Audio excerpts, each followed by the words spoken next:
फिलहाल बात कर लेंगे किस तरह से पाकिस्तान जो आतंक का मुद्दा है उस पर दो मुही बातें करता है। जब भारत में आतंकवाद की बात आती है तो उसमें वो कुछ दूसरी बात करता है, और जब उसके यहाँ पर आतंकवाद की बात आती है तो वो बगले झांकता है। राजौरी के सरहदी इलाके में डांगरी गांव में टारगेट किलिंग करके आतंकियों ने 4 बेगुनाहों को शहीद कर दिया।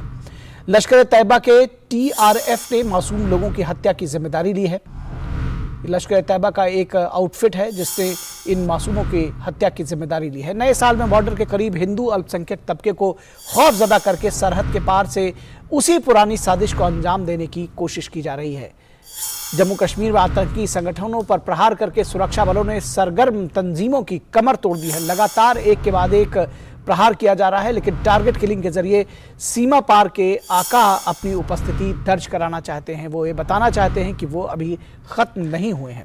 गुड टेररिस्ट और बैड टेररिस्ट के खांचे में बांटकर पाकिस्तानी फौज ने वर्षों तक आतंक को अपने लिए कारगर हथियार बनाया था,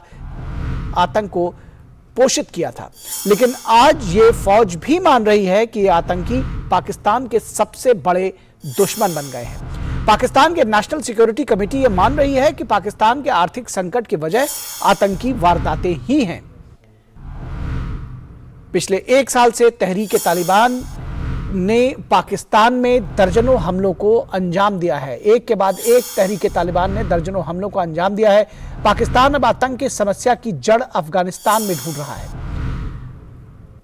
और अब उसको लगता है कि ये कहां से, इसको कैसे खत्म किया जाए। पाकिस्तान के बॉर्डर इलाके में तहरीक तालिबान, पाकिस्तान इस्लामिक स्टेट और गुल बहादुर ग्रुप ने लगभग अपना कब्जा जमा रखा है। पाकिस्तान इसे वेस्टर्न डिस्टर्बेंस मान रहा है, जिसके कारण उसके काउंटर टेररिज्म सेंटर भी सुरक्षित नहीं है। लेकिन अफगानिस्तान में लश्कर तैयबा और जैश ए मोहम्मद के सेफ हेवन बनाने को लेकर वो बगले झांकने लगता है। दुनिया भर में आतंकवाद को पोषित करने में पाकिस्तान सबसे आगे रहा है, और उसके लिए इसका खामियाजा भी उसको समय समय पर उठाना पड़ा है, लेकिन वो सुधरने का नाम नहीं लेता। वर्षों तक FATF ने इसे ग्रे लिस्ट में डालकर दुनिया भर से तमाम आर्थिक सहायता को रोक दिया था। लेकिन पाकिस्तान अब भी इससे सबक सीखने को तैयार नहीं है, और अगर कहा जाए तो आतंक के अभी भी उसके लिस्ट में गुड टेररिस्ट और बैड टेररिस्ट का खांचा है। हमारे साथ हमारे संपादकीय सलाहकार विनोद मिश्रा जुड़ रहे हैं इस पूरी खबर पर। विनोद मिश्रा, आपसे समझना चाहेंगे किस तरह से कहीं ना कहीं पाकिस्तान जो है आतंकवाद को पुष्पित, पल्लवित, पोषित करते करते अब आतंकवाद उसके लिए ही भस्मासुर बनता हुआ नजर आ रहा है।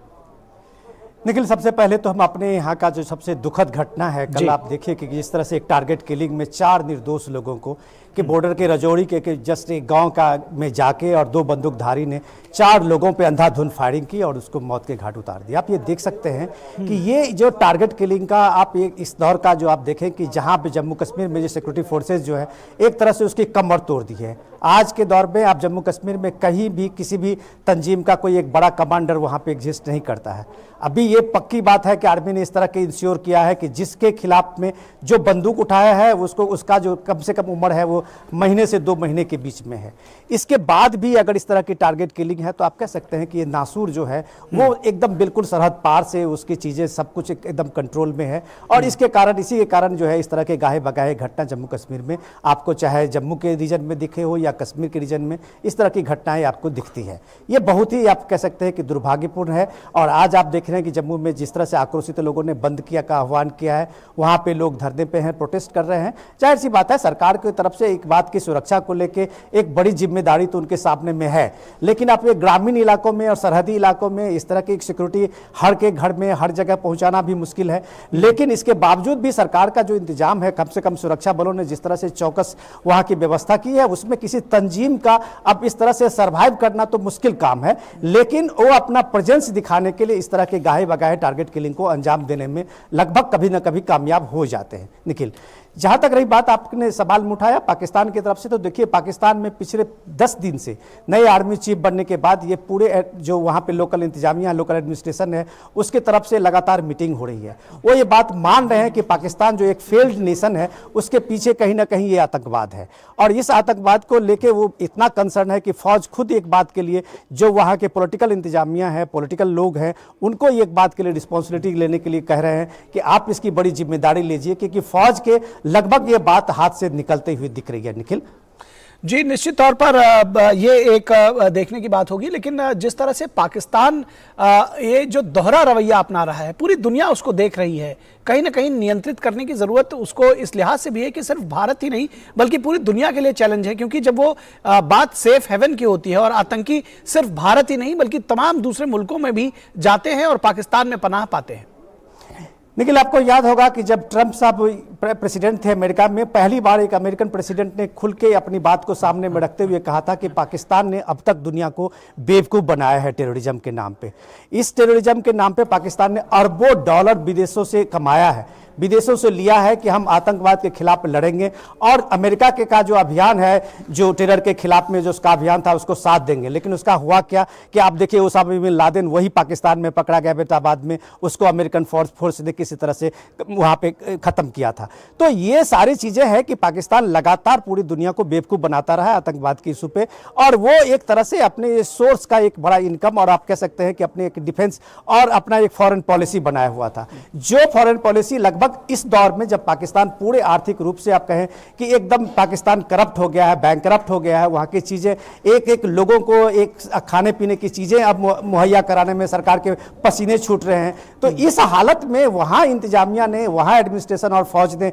माना है कि ये आतंकवाद जो है वो सबसे बड़ी परेशानी की सबब है, और जब तक ये आतंकवाद पाकिस्तान में है दुनिया के कोई भी देश आगे बढ़कर उसको मदद करने वाला नहीं है। अभी आप देखिए कि अफगानिस्तान पाकिस्तान के बॉर्डर जो है वो पिछले एक साल में आप देखिए कि कम से कम तहरीक तालिबान ने उन सारे खैबर पख्तूनख्वा के इलाकों में 15-20 से ज्यादा बड़े आतंकी हमले किए हैं, और इसके कारण यह है कि पाकिस्तान अब तक तो उसको गुड टेररिस्ट के खांचे में रखा था पाकिस्तान। इसमें प्रॉब्लम क्या है कि अगर पाकिस्तान आप देखिए कि जैसे मोहम्मद हो, लश्कर तैयबा हो, उसको उसने गुड टेररिस्ट के खांचे में रखा, और बाकी जो उसको परेशान करता है उसको बैड टेररिस्ट के खांचे में रखा। लेकिन ये गुड और बैड टेररिस्ट जो है वो समय के हिसाब से कैसे बदल जाते हैं कि तहरीक तालिबान पाकिस्तान, जो पाकिस्तान का सबसे गुड टेररिस्ट के इसमें था आईएसआई का, आज वो काउंटर टेररिज्म सेंटर पे हमला कर रहा है, और वहां कम से कम कई पुलिस वालों को उसने कत्लेआम किया है। पिछले दिनों उसने पाकिस्तान अफगानिस्तान बॉर्डर पर कई फौज को भी मारा है। तो ये पाकिस्तान, अब ये जब आपने पहली बात सवाल उठाया था कि वो अपने इस जो शेर की सवारी करने की कोशिश की थी, वो कहीं ना कहीं उसे निकलता हुआ दिख रहा है। निखिल, टीटीए ने एक